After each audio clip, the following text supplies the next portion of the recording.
लेकिन उसको खाने के हिसाब से वो इनफ है, वो जितने भी हैं वो, तो ये दोनों का सेट है। समझो, आप मांस को पका के खाते हैं, हाँ।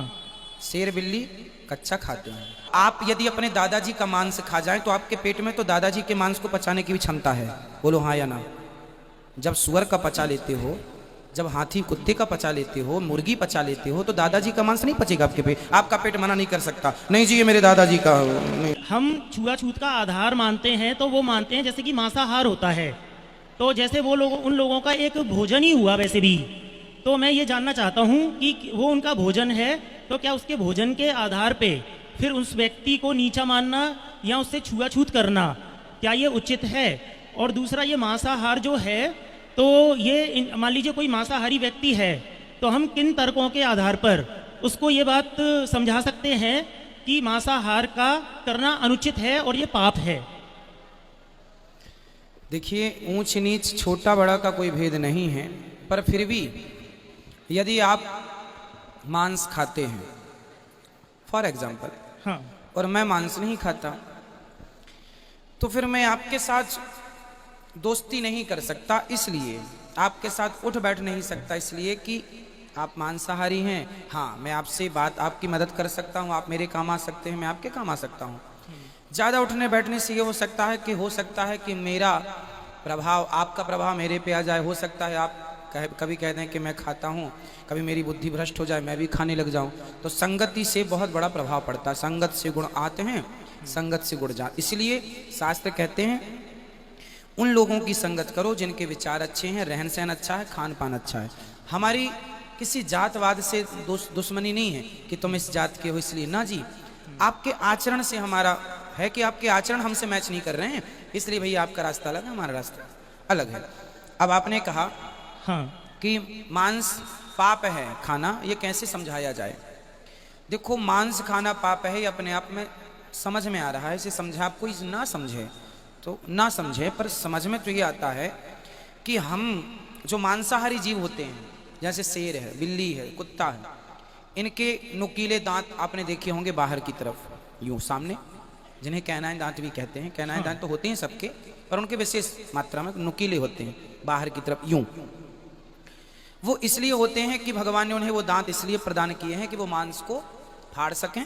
शेर है, बिल्ली है, चूंकि हमें ईश्वर ने वैसे वाले दांत नहीं दिए। मांसाहारी कुत्ता बिल्ली आप देखेंगे वो जिह्वा से, जीभ से चाट के पानी पीता है।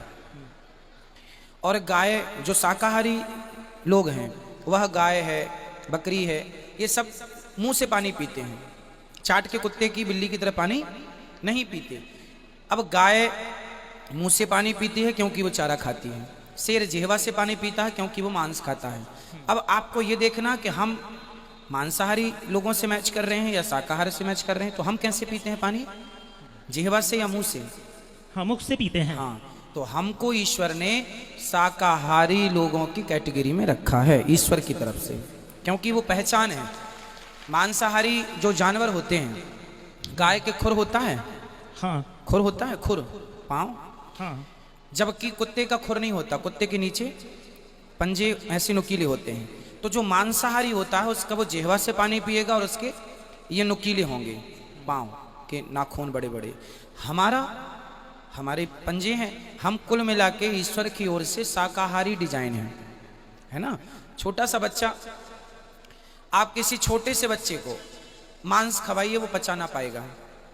दलिया खवाएंगे पचा लेगा। जैसे 6 महीने का बच्चा, हमारे यहाँ जब बच्चा 6 महीने का होता है ना, तो उसका एक संस्कार होता है, उसे खीर चटाई जाती है, अन्नप्राशन संस्कार बोलते हैं उसको। अब आप बताइए कि धरती पे आज चाहे जो मांसाहारी लोग ही क्यों ना हो, मैं पूछूंगा आपसे, आप सर्च कीजिए इस पे, कि जो 6 महीने का बालक होता है, क्या उसको अन्नप्राशन के समय क्या मांस खवाया जाता है? उसको खीर ही खिलाई जाती है, दलिया खिलाए, हल्का पदार्थ, हाँ, हल्का, क्योंकि वो सुपाच्य है, उसके लिए। मांस खिला देंगे सुपाच्य नहीं होगा। हाँ, तो कुल मिला के हमारी जो ईश्वर ने डिजाइन किया हमारे पेट को, जठराग्नि को, वो भी शाकाहार को पचाने के लिए डिजाइन किया है। बड़े बड़े डॉक्टर, जानकार डॉक्टर भी कहते हैं कि मांसाहार हानिकारक। अभी कोरोना काल में आपने देखा होगा, कुंटलों से मुर्गियां बाहर फेंकी गई, अंडे बाहर फेंके गए, क्योंकि उनमें भी संक्रमण की संभावना थी, तो रोटी में कभी संक्रमण हो नहीं सकता। दाल चावल सब्जी रोटी में, मांस में कभी भी खतरा है संक्रमण के कारण, जान जा सकती है, अन्य कारण भी हैं। इसलिए सारी साइंस की तरफ से आप कहो, आध्यात्म की तरफ से कहो, कहीं से परमिशन नहीं है मांस खाने की। महाराज जी, ये जो आपने बताया, मैं कुछ कहना चाहता हूँ। जैसे ये जो कुछ आपने तर्क दिए ये साइंटिफिक तरीके से, तो वो साइंस के आधार पे ये असफल हो रहे हैं। कैसे? क्योंकि जैसे आपने कहा कि ये जो हमारे कैनाइन टीथ होते हैं, ये वो शेर के, तो हमारा जो सेट ऑफ टीथ है ना, ये बोवाइन और मतलब फ्लैट भी है और कैनाइन भी है, तो हमारे दोनों हैं। कैनाइन तो हैं, पर उस प्रकार के नुकीले कहाँ जैसे कुत्ते के होते हैं। लेकिन उसको खाने के हिसाब से वो इनफ है, वो जितने भी हैं वो, तो ये दोनों का सेट है। समझो, आप मांस को पका के खाते हैं, हाँ शेर बिल्ली कच्चा खाते हैं। हाँ। तो मांस को पकाना, अब बताइए किसी के दादाजी मर जाएं, वो दादाजी को पका के खा जाए, सही है? नहीं, इंसानों का तो खैर मना ही है। नहीं, आप अध्ययन कीजिए, बहुत सारे देश ऐसे हैं जहां इंसानों का मांस भी खाया जाता है, बहुत सारे हैं। नहीं, बहुत सारे देश मिल जाएंगे जहां इंसानों का मांस खाया जाता है। नहीं, उनका तो धर्म भी मना करता है। जैसे कोई बिल्कुल अधर्म पे आ जाए वो तो कुछ भी कर सकता है, आदमी आदमी को जैसे मार देता है, मर्डर कर देता है। लेकिन ये जो है मांसाहार का खाना, जैसे अगर ये अनुचित होता तो फिर ये धर्मों में अलाउड ही क्यों? जैसे हिंदुइज्म में, इस्लाम, क्रिश्चियनिटी और सिखिज्म में। नहीं, हमारे धर्म में तो अलाउ नहीं है, हिंदू में तो अलाउ नहीं है। ये क्या हमारे धर्मों में कहीं भी इसका क्लियर स्टेटमेंट है कि ये मना है, पाप है और ये बिल्कुल नहीं खाना चाहिए? ये लिखो, याद रखो मेरी बात, वेद का वचन बोल रहा हूँ, अहिंसा ही परमो धर्मः। ये वचन समझा आपने? हाँ। परहित सरिस धर्म नहीं भाई, पर पीड़ा सम नहीं अधमाई, परोपकाराय सताम विभूतया। शास्त्र कहते हैं परहित सरिस धर्म नहीं भाई, कि हम किसी की हत्या न, अहिंसा ही परमो धर्म। सुना है? अहिंसा के पुजारी का नाम सुना होगा, महात्मा गांधी भी अहिंसा की बात किया करते थे। अहिंसा ही परमो धर्म हमारे धर्म में, इसलिए हमारे यहाँ कुत्ते को रोटी और गाय की रोटी निकाली जाती है। हमारे यहाँ मारने की विधा नहीं रही। हमारे यहाँ जंगल में ऋषि मुनि रहा करते थे तो फल फूल खा के रहते थे। कहीं भी राम जी के वनवास में 14 साल में आप देख लो, कभी राम जी ने मांस का, हाँ, निषाद राज सेवन करता था। हाँ। निषाद जी सेवन करते थे, तो वो जंगली हैं, राम जी के सेवन का विधान नहीं मिला। वो जंगली लोग खाते, भाई आज भी मैं नहीं खाता, आप में से बहुत लोग खाते होंगे, तो अच्छे बुरे तब भी थे। राम जी ने निषाद को गले लगाया, है ना? जब भरत जी गए तो निषाद जी ने मांस भी परोसा था भरत जी के लिए, इसलिए परोसा था कि वो खाते थे। भाई आप जो खाएंगे वो आप परोसेंगे, पर उसमें से मैं वो ग्रहण करूंगा जो मैं खाता हूँ। जैसे मैं भी आपके घर जाता हूँ, आप मुझे समोसा भी परोसते हैं, जलेबी भी परोसते हैं, पोहा भी परोसते हैं, रोटी दाल चावल भी परोसते हैं, बादाम भी रखते हैं, तो मैं एक बादाम उठा के ले लेता हूँ। जो मैं, आपका धर्म है कि आप सब परोसें, मेरा धर्म है कि उसमें से मैं क्या ग्रहण करूँ? समुद्र में बहुत सारी चीजें हैं, आपको उससे क्या निकालना है? मगर ये हमारे जो पांडव थे, ये लोग फिर क्यों खाते थे? पांडव कहाँ खाते थे? कहाँ पढ़ लिया आपने? ये शास्त्र में ही लिखा है। जैसे कहाँ? दिखा दो हमें लिखा हुआ। महाभारत में जो कहीं है, नहीं लिखा मेरे भाई। नहीं, अनुशासन पर्व में चैप्टर नंबर 88 में लिखा हुआ है, जिसमें युधिष्ठिर। नहीं, आपके कहने से नहीं होगा, आप लिखित में दिखा दीजिएगा, तो उसको अध्ययन करना पड़ेगा। मैंने किया है वो। आप बताइए, आपके पास फोटो हो सब्जेक्ट की? ये गूगल पे आ जाएगा, चैप्टर नंबर 88 में है, जिसमें निकाल के दे दीजिएगा। इसमें युधिष्ठिर और भीष्म पितामह के बीच में बात है।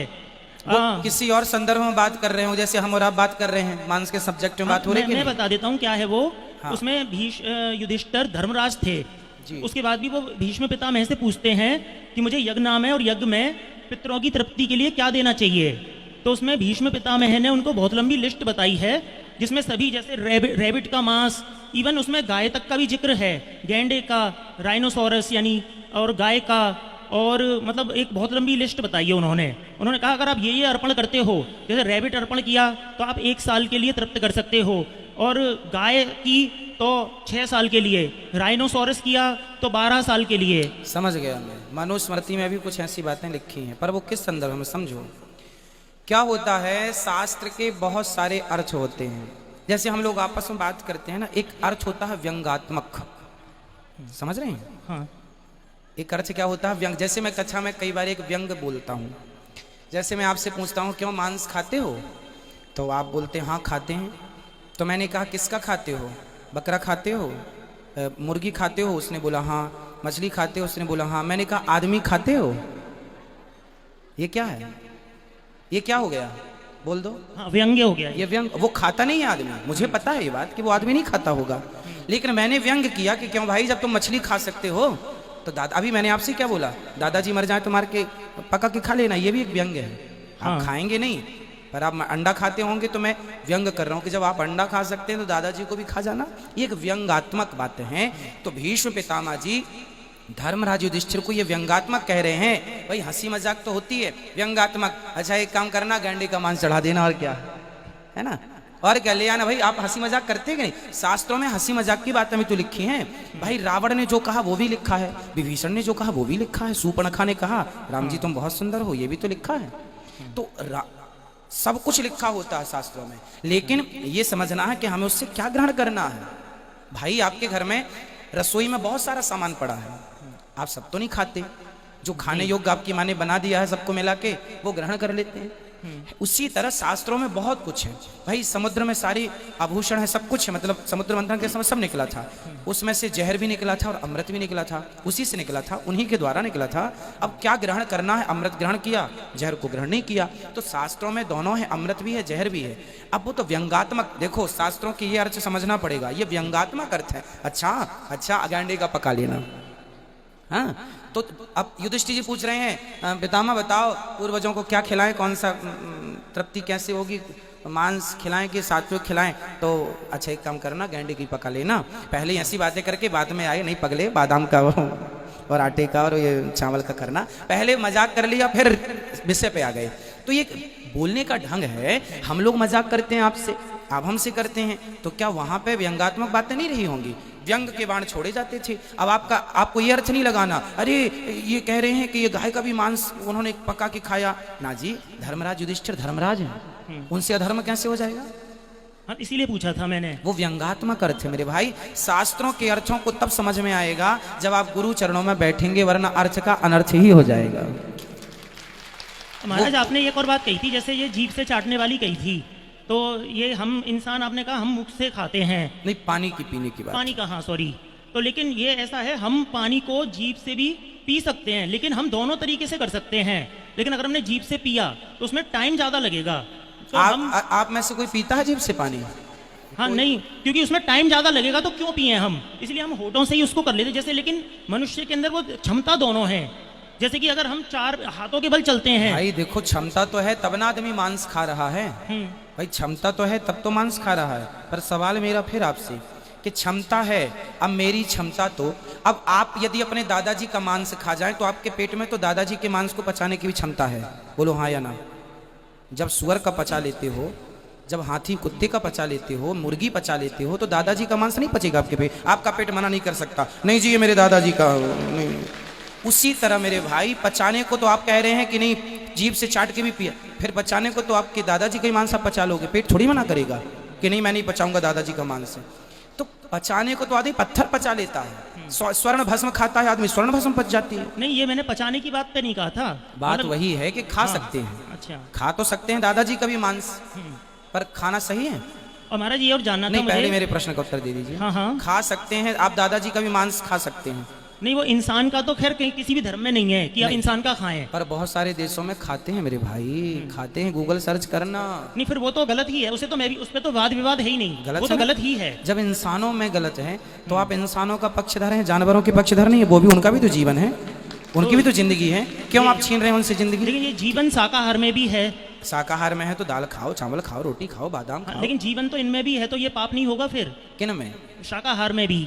शाकाहार में कैसे पाप है बताइए? क्योंकि जीवन के आधार पे अगर कहें तो भाई जीवन, आज ही मैंने कक्षा में बोला कि आप गेहूं को चबाइए तो गेहूं को चबाने में गेहूं चिल्लाएगी नहीं, चीखेगी नहीं, पर मुर्गी को आप चबाइए तो वो चीखेगी, चिल्लाएगी, फड़फड़ाएगी। तो मुर्गी से आप गेहूं की तुलना ना करें कि गेहूं में भी तो प्राण है, मुर्गी में भी तो प्राण है, क्योंकि गेहूं तो अंकुरित होता है। मेरे भाई समझो, सोनार की तराजू से सब्जियां नहीं तौली जाती, सोनार की तराजू में सोना तौला जाता है, और सब्जियों वाले की तराजू में सोना नहीं तौला जाता।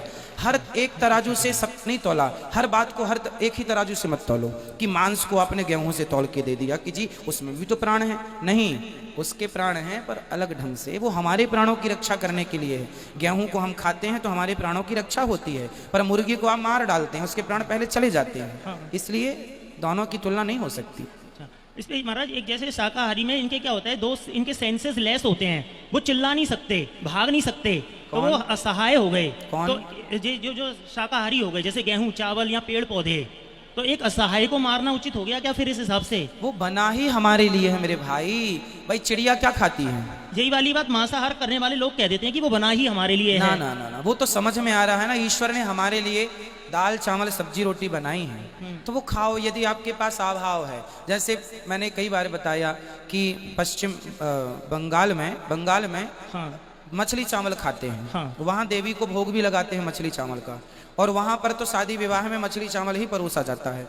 अब वहाँ पर क्यों? क्योंकि आज के 50 साल पहले 100 साल पहले वहाँ पर ना दालें होती थी, ना वहाँ पर कोई सब्जियाँ होती थी, ओनली चावल धान की खेती होती थी। तो चावल को किससे खाएं? तो मछली से उन लोगों ने डिसाइड किया होगा। पर आज के युग में ट्रांसपोर्ट तब नहीं था, पर आज तो ट्रांसपोर्ट है, आज तो आवागमन है। तो आज हम आज के परिवेश से देखो, जो परिभाषा कल थी वही परिभाषा आज रहेगी। समाज में कुछ चीजें समय के साथ साथ बदलती हैं। सत्य नहीं बदलता, शास्त्र नहीं बदलते, पर कुछ परिभाषाएं बदलती। उस जमाने में मांस की जरूरत थी पश्चिम बंगाल में, मछली चावल की, तो खाया, मजबूरी थी, जी नहीं सकते। आज तो दाल रोटी अवेलेबल है मेरे भाई, अब क्यों? आप बताइए क्यों? अब सही है। जब आपके सामने दाल रोटी रखी हो और सामने आपके मुर्गी रखी हो, तो मुर्गी मार के पका के खाना सही है या दाल रोटी से पेट भर लेना सही है? दाल रोटी सही है उस केस में। फिर हाँ तो वो एक मजबूरी रही होगी। जब उन लोगों ने मांस खाना शुरू किया होगा, दाल नहीं रही, कोई अनाज नहीं था, सिचुएशन रही होगी। और महाराज समझो। जैसे राजा दशरथ जी हिरण का शिकार करते थे, तो फिर वो क्यों करते थे? वो राजा थे। हाँ राजाओं के लिए, जैसे डॉक्टर चूहे पर एक्सपेरिमेंट करता है ना, हाँ कोई भी नई वैक्सीन आई, कोई भी नई दवाई आई, तो वो चूहे पर डॉक्टर लोग एक्सपेरिमेंट करते हैं। चूहे को फाड़ते हैं, फिर सिलते हैं, जोड़ते हैं, करते हैं कि नहीं? आप जानते हैं? तो चूहे पर एक्सपेरिमेंट मैं नहीं कर सकता, आप नहीं कर सकते, पर डॉक्टरों की जो पढ़ाई की शुरुआत कर रहा है, बेस तैयार कर रहा है, वो करता है। उसी प्रकार राजा महाराजा पहले शेर का और हिरण का शिकार करते थे। शेर का जो शिकार कर लेगा तो प्रजा कॉन्फिडेंस बढ़ जाता था कि हमारा राजा शेर को मार सकता है, मतलब हमारी रक्षा कर सकता है। इसलिए प्रजा का कॉन्फिडेंस लेवल बढ़ाने के लिए। और वो हिरण का क्यों? हिरण का क्योंकि तेज भागता है, तो उससे धनुष बाण देखा जाता है कि निशाना ठीक लग रहा है कि नहीं। सिर्फ राजाओं को और उन हिरणों को मारा जाता था, जो हिरण, उन शेरों को मारा जाता जो उद्दंड होते थे। जंगल में शेर और हिरण ऐसे पाए जाते थे जो एक हिरण दूसरे हिरण पर हावी हो जाता था। आप भी देखते हैं ना, कुछ जानवर हावी हो जाते हैं, उद्दंड हो जाते, सब जानवरों को परेशान करते हैं। कुछ भैंसें होती हैं जो सबको मारती हैं, कुछ भैंसा होती, कुछ बकरी होती, सबको मारती। उस जो जंगल में दुष्टता फैलाने वाले जानवर थे, उनको मारा करते थे राजा लोग, क्योंकि उनकी प्रजा है वो। और जहाँ जैसे ये बात शास्त्रों में मतलब लिखी हुई है या ये आपका अनुमान है? हाँ, भगवान सब कुछ लिखा हुआ है। अच्छा। बिल्कुल। आप राम जी भी बाण लेकर के चले, जब माता सीता ने कहा कि हमें ये मृग ला कर दो, तो वो राजा महाराजाओं के लिए ही उचित था, सामान्य लोग नहीं मार सकते थे। जी ठीक है महाराज जी, बहुत बहुत धन्यवाद आपके समय के लिए। खुश रहिए, भगवान आपको सुखी रखें और सद्बुद्धि दें।